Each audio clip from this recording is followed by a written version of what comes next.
environment. Wow. See, but for political reasons, because it was President Mahama who started, I will not finish so that he will take the credit. But we are not doing anything good to our children. No, but you as the ranking member, what kind of briefing have you had on the E-block? What is the state of the facilities 6 years into the NPP's administration? You know what happened last year? Tell me, Honorable Peter.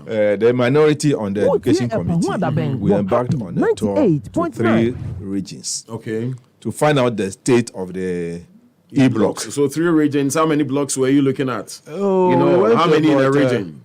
Well, no, we didn't take. We went to only those that were abandoned. Okay. Yeah.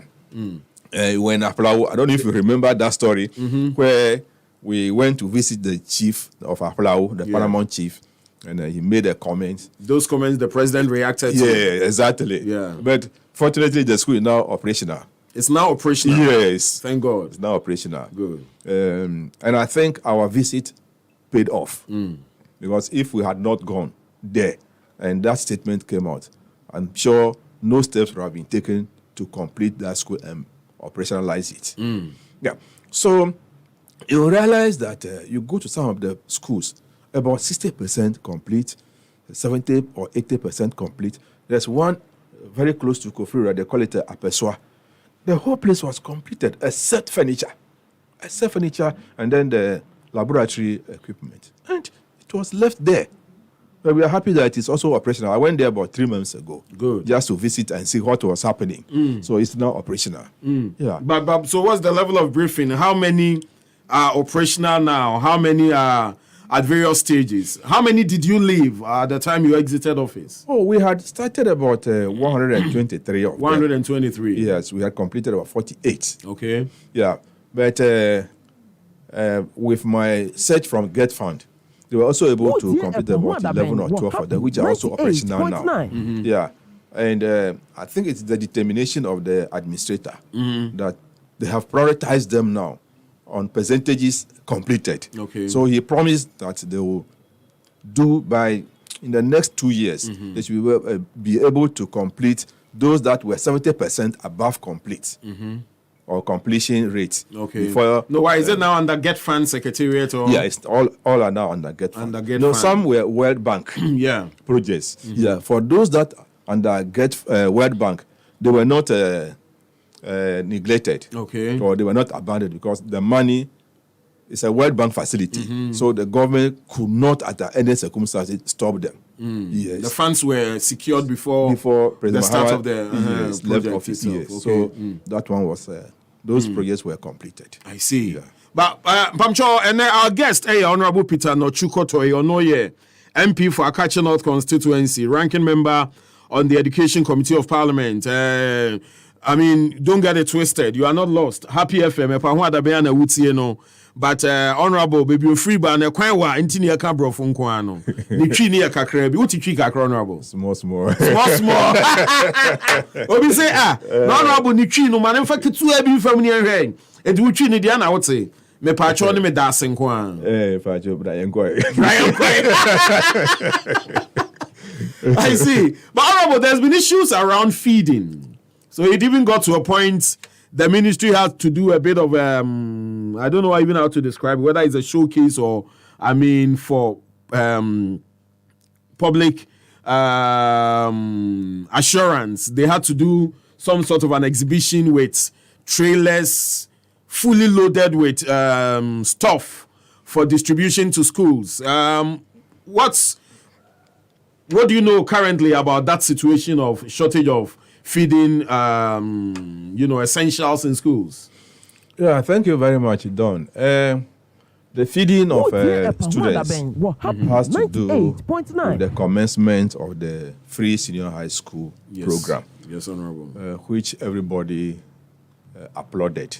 That it is the best way to go, and it's a constitutional mandate that we should provide a free senior high school. Good. So if you remember, President Mahama started on progressively free, as was in the Constitution. But MEP said they were going to do it en bloc. That means no progressive clause at all. They will roll it out completely. Yeah. Fine. We caution them anyway that it's good to do it, but you will have problems along the line because you needed to have the infrastructure. That's why President Mahama started the E-block, 200 of them. That by the time they complete the 200, there will be more access to senior high school. There will not be congestion in our schools. And we have even trained more teachers for the facilities and the classrooms too. And then more dormitories will also have been built. Well, we all embrace it, although we cautioned. But the problem has to do with feeding. Now, to feed somebody 3 times a day squarely is no joke. Yes. It is only not one person. It started very well with about 400 students. Yeah. So that time the number was small, so you could manage it. And even that time, the economy was better. Yeah. So they were able to feed them. Then the second year, the number increased. More people went to boarding houses. So the feeding became bigger than it was. Then at the time they got to the 3rd year, the number started increasing again exponentially. Yeah. So over 1 million students, you have to feed them a day. 98.9. And how do you feed students on Feeding 5 over 1 million students Yes. a day? Yeah. How do you feed a student on 5 cedis a day? 5 cedis. It's not possible. So what happened was, one, the buffer stock, which was given the responsibility to provide or supply food items to the schools, did not have any stock. They didn't have any stock. Oh, from where? Now, so what was happening was that they engaged suppliers to go and buy food items. Then they also buy from people. Then they distribute to the schools. So you see that buffer stock to me was a middleman between the schools and the suppliers. Yeah. So we cautioned that this was not going to help. It was going to be an avenue of corruption. So government started owing buffer stock because any food you supply, you have to come to buffer stock for payment. Yeah. You don't come to the Ministry of Education for payments. So how were they going to do it? And that 5 cedis per student Yeah. to 30% was to go to the schools. Okay. In advance. Yes, Yeah. to buy perishables. That money too doesn't go. It doesn't go. So you realize that for the whole of last academic year, government has not paid that 30% to the schools. The whole of last academic year. Tell you. I challenge them. Yeah, I think that triggered I Charles challenge them to come up with a statement exactly that they'll be forced to close some That schools is- down. yes. Yeah, yeah. So I challenge them to To provide proof of yes, payment. yes. Good. If they paid last week, probably I don't know that yet. But as I'm talking now, they owe them. And if they say they don't, I'll have the statistics, I'll show it to them. I see. See, so you realize that government is failing to play its part. So when you go to the schools and you see the students, what they are eating, my brother, don't, you sympathize with them. You sympathize. They take cocoa without sugar and bread. Serious. Yes. So parents have to buy bread and biscuit for their works. Add on to their provisions. Yes. Yeah. So that when they go to the dining hall, they can take their cocoa, then they'll add sugar and then biscuit yeah. or bread and take themselves. So some parents even arrange with the wives of teachers on campus to cook at least supper for their wards. Yeah. And this is what is happening. So right now, what is even making the problem worse is that the suppliers are also saying that, okay, you owe us, pay us, then we can continue to supply the food items. Number two, the price at which you were paying for the food items that we supplied, we cannot do so at that price now because prices of items on the market have gone up. Yeah, true. So government is not in a dilemma. In the last budget, they increased it to 10 cedis per student, per border a day. So we're going to see how that is even going to work into it. Because if the 10 cedis will be enough for 3 meals. But even that 10 cedis, it's not everything that is going to the school. Only 30% will go. Yeah. So it's only 3 cedis that will go to the school authorities. To the school, Do you see it? And you use that 3 cedis to buy all the perishables, the gas, everything about cooking. You have to use that money to do it. So buffer stock, the suppliers, as we're talking now, they are owed hundreds of millions of cedis. And whatever you say, they will deny. But it is the truth. So what some of us are saying is that, okay, if you want to feed the students with 10 cedis a day, if Achimota, there are 1,000 borders, multiply the 1,000 borders by 10 Ghana cedis and give to the school. Give to the school. Let them manage it. Pay up front, Yes. Before school even reopens. So if there is any challenge, you hold the school authorities responsible. As it is now, you cannot hold any headmaster responsible for non-feeding of students, because you are the administrator and you are doing everything yourself. So if you don't give me the food, where do you expect me to get the food and feed the students? So that is the problem being created. No, but Honorable, I thought the whole idea of the buffer stock setup was to sort of store commodities in the event of price fluctuations. So are we defeating that purpose? Don't they have a stock in their warehouse that we can rely upon? I said earlier that they don't have. They don't have? Yeah, it is because those who import even food items like this rice, buffer stock buys from them. And because buffer stock is even owing them, some of these people who import tons of rice and sugar are not ready to give. Because you owe me about 200 million Ghana cedis. You are collapsing my business. Every day the dollar is changing. So if I exchange the dollar at 10 cedis and I give it to you, you didn't pay me in time. I want to import another quantity or consignment, and now the dollar is 13 cedis. Who is losing? It's the importer who is losing. So they're also not ready to give out their rice or whatever products they have. So that's where the challenge is. But Honorable Peter, I think this same issue has also trickled down to the basic schools, where the school feeding caterers are also complaining about the 90 pesewa a day per child, feeding cost. And even that payment is also a challenge. What do you know in that aspect too?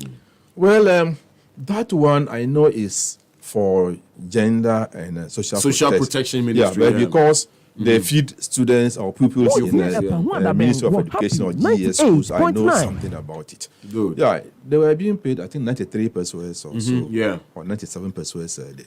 But my brother done 97 pesewas. You can't even buy one egg. You can't even buy one egg. No. Yeah. And you expect somebody to be fed with that. We are only joking. Yeah. So we talk and talk. In the budget, they increase it to 1 cedi 20 pesewas per child. Okay. But that is even taxable. Yes. You pay tax on the 1 cedi 20 pesewas. So we need to re-look at the program. Okay. Is it worth it? Is it achieving its purpose? That is what we have to do evaluation. And that was what President Mahama said we should review the program. They said he meant cancellation. So if you review the program, I think we can find a solution to it. We need to make it better. But 1 cedi 20 pesewas, and you are not even paying them. You see it. So the type of food they give them, you are in the media, you are around to see it. Always we see it's very, the very kind of bad. food, and it's you wonder whether there is anything that will even boost their immune system. Yes. Yeah. So that's why I say it is the objective of the program is being defeated. You give something like water and you say it is soup. Wow. And let the children to eat. The banku, I don't know how my brother, Been it is- kept for it is- days, and yes, you yeah, wonder yes, whether yeah. how it was even cooked under what conditions. Yes. So, and there's so much abuse in the system too. Yeah, so much abuse in the system. Yes. Yeah. There are schools, I know I have the records. Anyone who wants to challenge can come to Mm-hmm. me. Where feeding did not exist. Yeah, where feeding did not exist. Yes. Yeah. But they were paying for it. But they were paying for it. Yes. Yeah, I remember. Yeah, I have the records. It's there. And where they inflated even the number on roll. You see it. And where they did not even cook for a week, they will cook for about 2-3 times, they will mark 5 days. I have all those records. And when we say it, then the ministry or those who are in charge will come and deny it. And the public thinks that because you are in opposition and you are saying it, that is why You are doing it is propaganda with it. Yes. Yeah. So everything the minority says, or many a time they will say it is propaganda until they see it in reality that they will believe it. Yeah. So the school feeding secretariat there even has to be overhauled. Yeah. Yes. So that The feeding secretariat itself. yes, itself must be has to be overhauled. overhauled. Yes. Wow. Wow. Honorable, this is very, a profound statement. Yes. And I'm sure you know the woman in charge. I know. Yeah. Yes. Wow. Honorable Peter Nortsu-Kotoe Ewaha, ranking member on the Committee of Parliament, MP for Akatsi North. We'll get back to other political issues. Now, Yahweh, what he makes of them, but still on education. And Honorable, do we have a running curriculum as at now in schools? Yes, as far as I know, the Minister of Education came out with a curriculum for basic schools 3 years ago. 3 years ago. Yes, and you remember we were always saying that where were the textbooks based on the curriculum? Good. And the minister continued giving us assurances that they will come. Last year we had the opportunity, that was around August, September or so. We visited the printing houses where they were printing the textbooks. Okay. So we're given the assurance that textbooks were being printed and will be distributed before schools opened in September. Actually, we saw them being printed, being put in boxes and all those things. But what we have discovered later is that the number is less than what we expected. Inadequacy is in the system. So there are certain schools which have not got their complements of the textbooks. Some got for other classes, and the other classes they did not get. You see it? So that is where the challenge is. Now, in my interaction with some of the publishers, they are no longer ready to continue because they have not been paid for what they have done. Wow.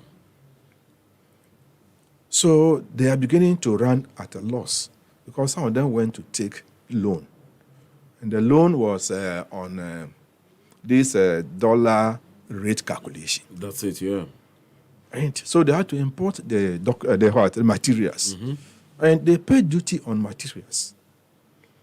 So they are running at a loss. So I don't think they are ready to continue with the publication of the printing of the books. Of the books. No, could it be the reason for the high cost in textbooks this academic year? I'm sure you are aware of parents' frustration in the buying of books, the pricing of books and all that. No, that one is as a result of the cost in importation Of the printing materials. Printing materials, yes. Wow. Because the printing materials, once they are in a raw form, they attract customs duties. But educational materials that are printed already don't attract import duties. Yeah. That is where the challenge is. And when we found out, they said that, well, Mr. A could import the material, the raw materials for printing, and could divert them into something else. That's why they are paying the duty. But if you have a complete textbook printed in, say, China and imported into the country, it's duty-free. Yeah. You see, that is where the disparity is. Yeah. So we feel that probably they could do something about it. Yeah, so the rising cost of materials locally and internationally, I think, is the problem. And the rate of the dollar too has contributed to it. Oh, I see. Yeah, so that's why the prices have gone up. Yeah, so high that parents have to complain. But Honorable, I don't know the extent of work that your committee is mandated to carry, in the sense that, looking at our educational structure holistically, people are of the opinion that it could be restructured in a way to make it more convenient with the times, because we are living in a society whereby students are even put in cars as early as 4 a.m. to schools that will start operating somewhere around like 8 a.m. and close around 4 p.m. So looking at the kind of stress it brings on both parents and students, could there be a way to restructure our educational system to make it more convenient and free-flowing so that it will not be so much of a stress? I don't know whether you will also wonder the kind of load that students have to carry every day to shuttle between homes and schools. Is that a concern to the committee? Well, with the curriculum, as we were talking, it's meant to redefine education in the country so that it will be made more applicable. Yeah, because elsewhere they are even doing away with books. Yes, so everything is on, the mobile. Yeah, we want to make it more scientific, good, and more for everybody. Yeah, and easily accessible. Good. Yeah. But the point is that with education, the choice is that of the parents. So if you see somebody at 4 a.m. having to leave home with the son or daughter to a school which is about 10, 15 kilometers away, is the choice of the parents, especially with these private schools. Yeah. My son or my daughter should attend such a particular school. International school. Yeah. Because of fame. Do you see? So is it always because of fame, or they feel that the quality of education probably there is very good. So they have the resources. Okay. So they want their wards to go there. But it's affecting the child in a way.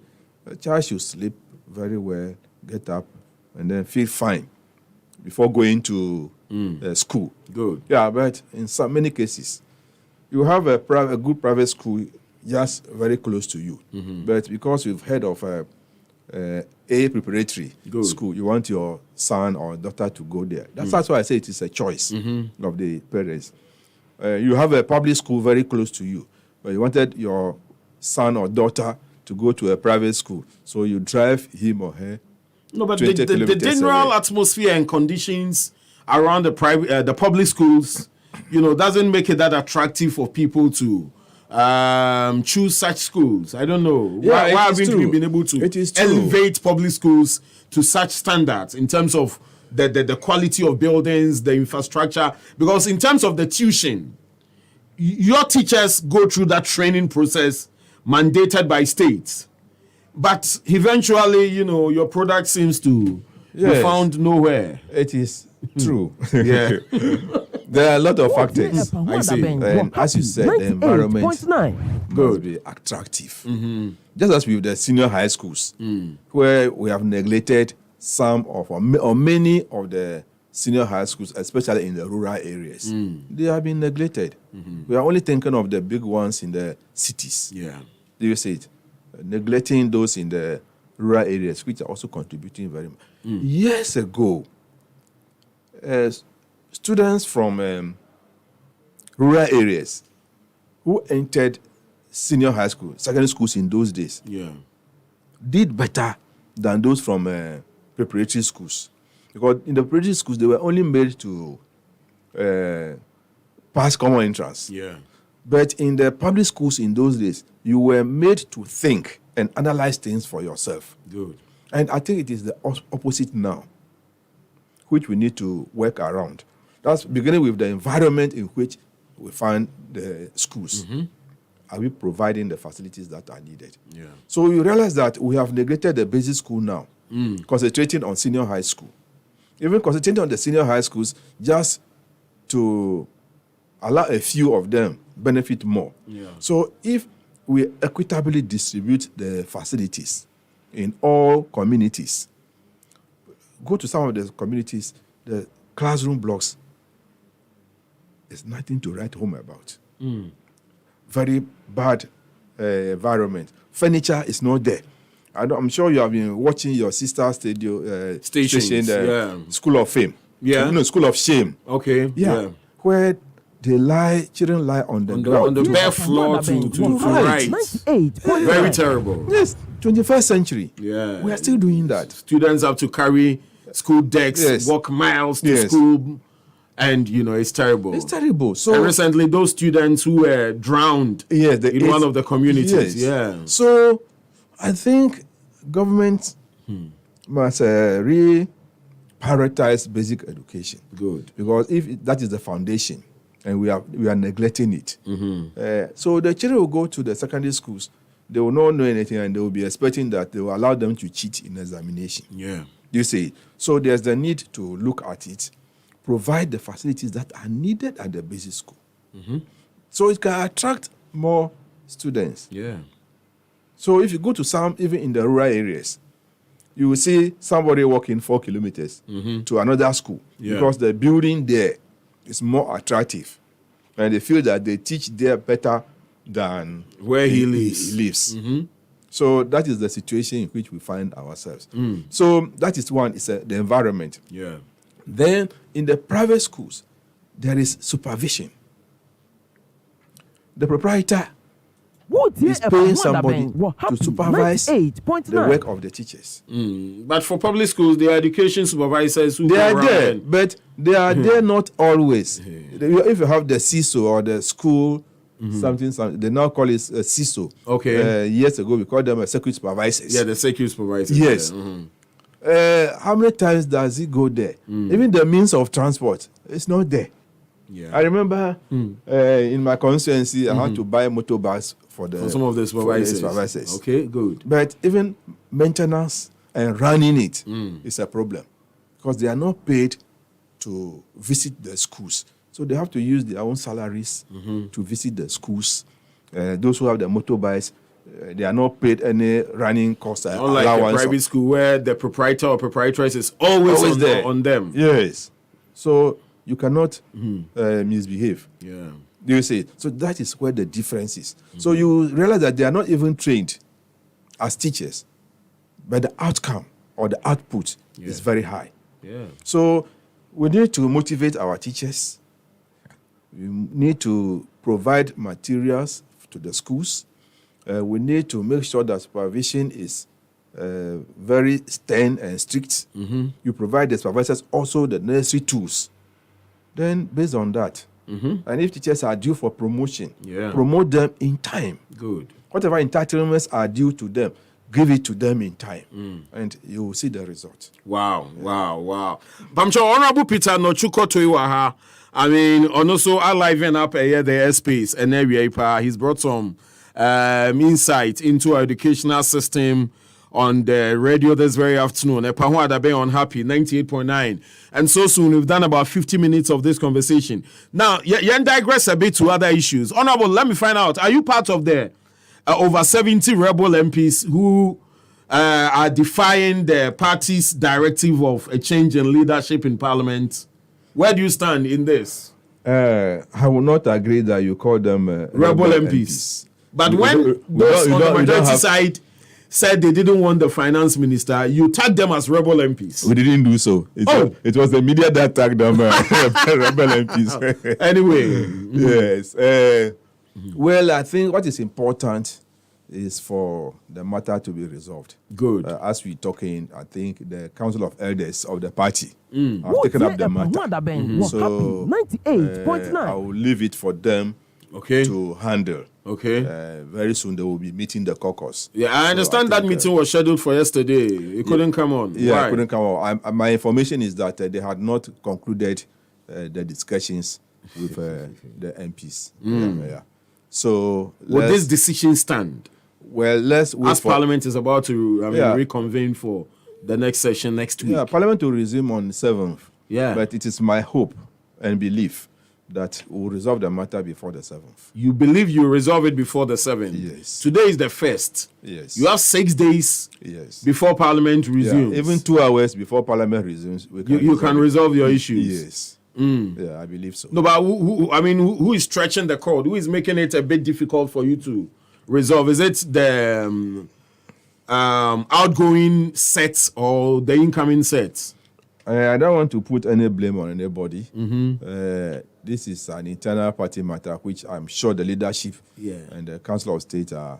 But the NDC is a national party. Yeah, it's a national party. But, so your matters... we have leaders who we look up to in certain matters. Okay. So when they take a decision and it doesn't go well, I think there's a channel of communication. Why are you trying to issue a media blackout on this issue? Yeah, because if your two children are fighting in the public and you take them home, you sit them down, is that not it? And resolve the matter. Before you tell anybody, ask them, how have you? They say, we are finished with the matter. So that is why it seems that there is a media blackout. Because once our parents are looking into the matter, you don't need to be shouting again in the streets. Fantastic. But so you believe they'll be able to resolve before the next parliament sits? Oh, yes, I believe strongly. Yes, they will. What do you make of the Atoforsin-led minority now? Oh, they are yet to start work, so I can't judge before. No, but they've issued a couple of statements. You don't jump before the horse. Okay. So let's but you are with them in Parliament. Yeah, I'm with them. I know what they do. I know everybody's capability. Okay, good. Yes, I know everybody's capability. And I'm saying that anybody put in that position can work well. Can work well. Yes. Why were you not considered? My time is also coming. Your time is also coming. I like that spirit. Your time is also coming. Good, yeah. So you believe the party will resolve the issue before Parliament sits? I believe 100%.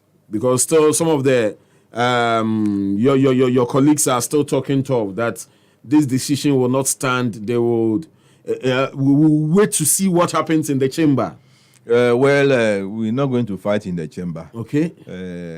We'll judge with our leadership of the party and the Council of Elders. And I'm sure in the next 2 days we should be able to come out. But did this come as a surprise to you, the announcement of the change? Yeah, it did. It came as a surprise. But for party, we always say that the party is supreme. Whatever they say, I think you can argue, and then they must explain to you why it is so. So I'm sure they will come and explain to us. Yeah.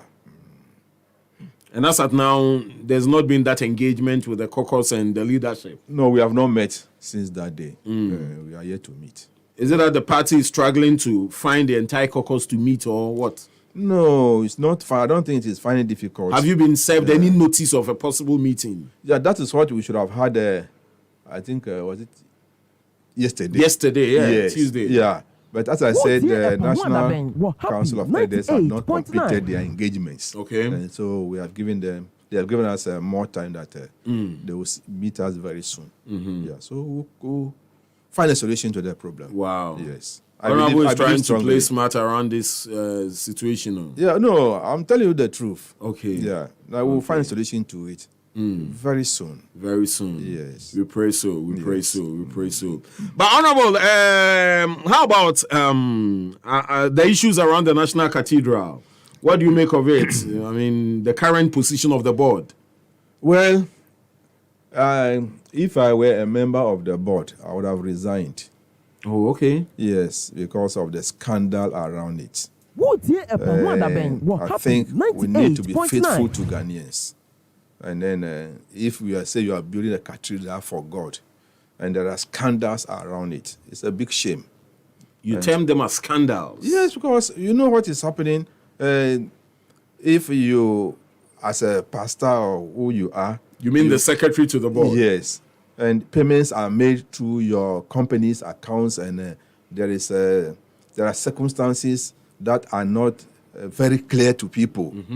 Why do you continue to be in that position? Yes, you have to honorably bow out so that for people to know that you are really the true man of God. So I feel that that project, well, we'll see whether it will be really something God will expect from us. Yes, because if in the name of God we are saying such things, when monies for the project taken out of a public coffers, not approved by Parliament, and you come and tell us you've taken it from a consolidated fund or a reserve fund and all those things, it doesn't sound well. So we need to look at it again, and we'll continue to pursue that matter. If we were told that it was going to be a program or a project that will be sold to the public to buy in and contribute towards it, and what is happening is not the best. I think we have to take a second look at the country. So you support the proposal for an audit into the expense? Yeah, anything done in the name of the public and it's not done properly, good, and there's going to be a probe, I support it. You support it? Yes.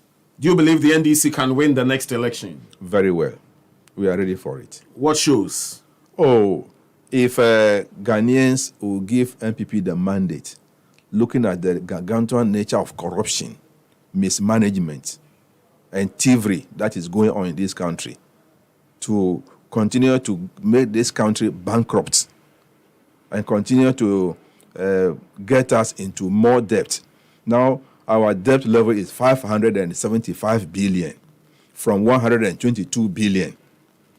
You can see the difference. And we use 93.5% of our this into just to, I want to use a term, to settle debts. Debts, yeah. And we have less than 10% for us to do anything in this country. What are we doing to ourselves? We have borrowed money and we don't have anything to show for it. Many of the projects that they are talking about were some of the projects that President Mahama got money for before leaving. Like the Pokwase interchange they are talking about. What is happening at is it Obechebi? Yes. I was in Parliament when we approved monies for all those projects. And what the money they have borrowed, I don't see anything to show for it. Wow. Yeah. So you believe on this and many others, the elephant will surely go into the bush? Oh, yes. I was somewhere this afternoon in a program and good. The person told me, you people are coming to suffer. I said, why? The level of indebtedness that we have in the country. I said, yes, we know how to go about it. And we will make Ghanaians know that NDC will forever be a better option for them. I see. With Mahama still in charge? Yes. You know, he's coming to do 4 years. Okay. And he will stabilize the ground. Oh, you've already endorsed him? Yes. You've already endorsed JM? Yeah, he's my candidate. He's your candidate? Yes. Let me say it. Kwajo Bonsu will come to you to campaign. Oh, he should come. I'll tell him. Dr. Dufour will come to you, Honorable Peter Nortsu-Kotoe. I'll tell him. You tell him? Yes. That is, Mahama has already won in advance. Yes. So they shouldn't worry. A minimum of 97%. Mahama will take a minimum of 97%. Yes. Honorable. Are you surprised? Oh no, I can't doubt you. I mean, you are coming from the NDC. You know what you are standing on. Yes. Yes, it's any friend you better boabo and then ACBB. So yes. Have you heard that proverb before? I've heard it. Yes.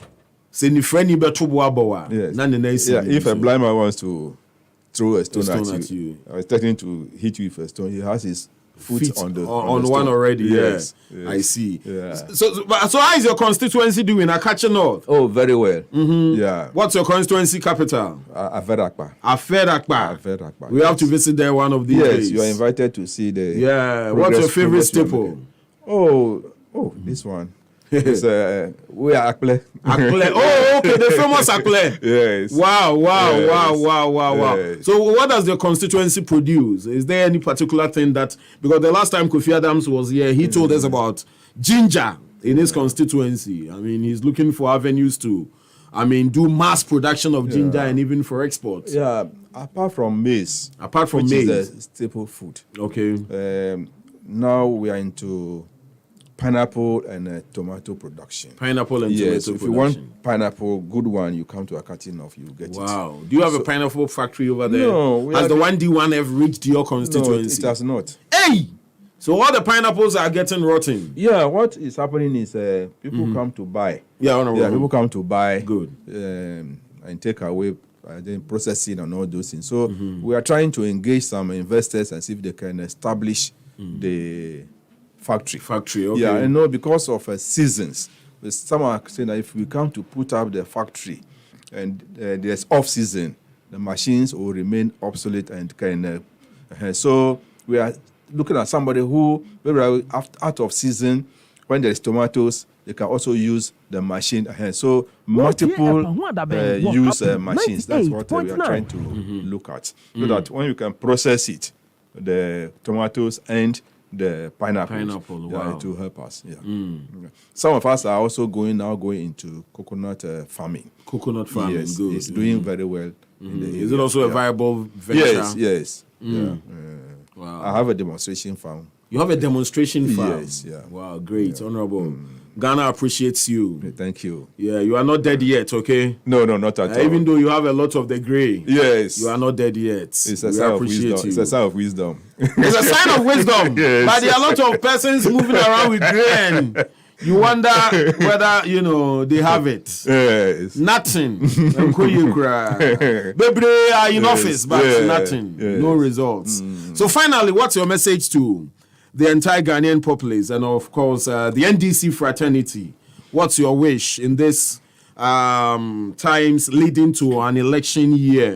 What are you anticipating? For my NDC brothers and sisters, I just want to assure them that we're going back to Parliament on the 7th of February. They should expect cooperation among members of Parliament.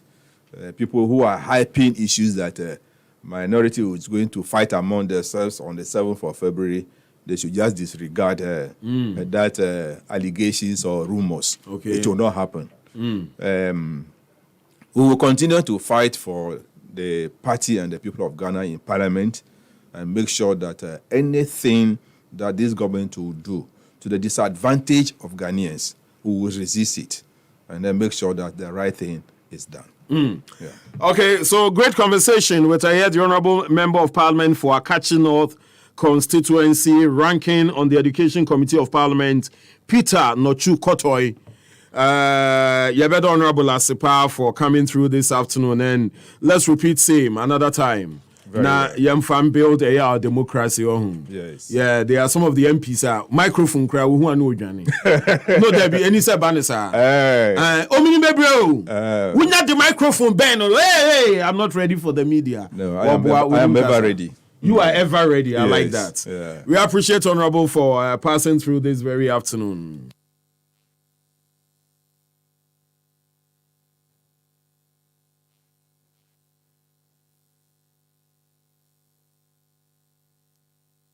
All right, my main dame Homeras is here. We'll do another leg of this conversation because already the vice chairman for Constituency, yes, Julius Logas, it's already in here. Yes, Julius Logas, no.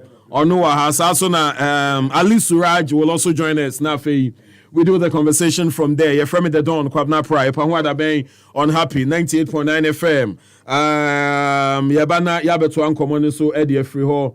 Eddie Amamu Ntino, just hang on. I'll be back now. Yatuaso Eddie Amamu. What year a Panwada Ben were happy 98.9. For all the information, news, views, and interviews, listen to the Dawn.